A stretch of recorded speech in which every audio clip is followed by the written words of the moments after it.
Apples and puff pastry are exceptional. They taste amazing and are really looking very appetizing. Are they difficult to make? I'll let you be the judge of this. They start with puff pastry sheets, either homemade or bought. Then, you need apples. Small ones are best for this recipe. I'm not going to explain how to peel and core the apples, because of how easy it is. What I'm doing here is to cut small pieces of apple using the same apple corer. I'm using those to close the apple at the bottom. This way the filling I'm going to use will stay in place. I like to sprinkle the apples with a lot of cinnamon. Read the comments below regarding the best type of cinnamon to use and the health reasons behind it. This is my favorite filling for the apples: walnut flour, brown sugar, and cinnamon. I use a funnel to fill the apples with the walnut mixture. You have to compress it until well packed. Repeat adding the walnut mixture until it fills the apple. Level the top.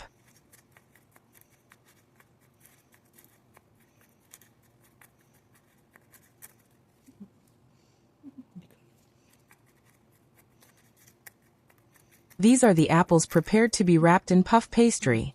As I said, the best are small apples that can be fully baked in the same time as the pastry.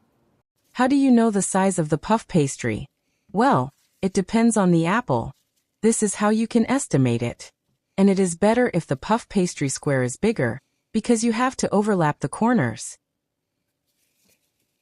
At this point you prepare the egg wash by beating an egg until well blended.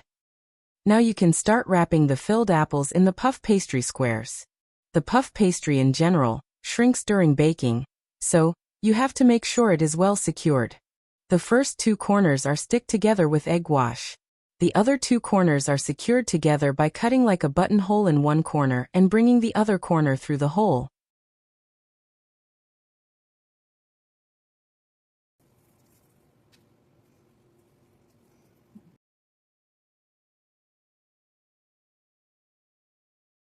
I am showing this closer view to see that I also make two small slits on the corner that I bring through the buttonhole cut. I stretch the sides to prevent this end from sliding back.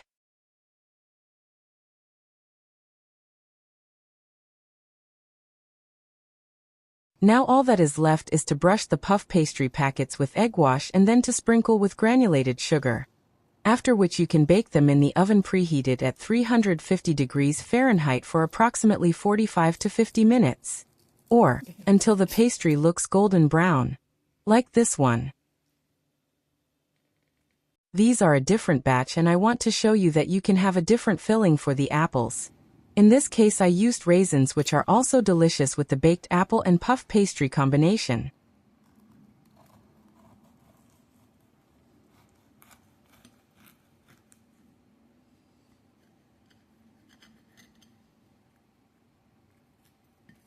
Enjoy!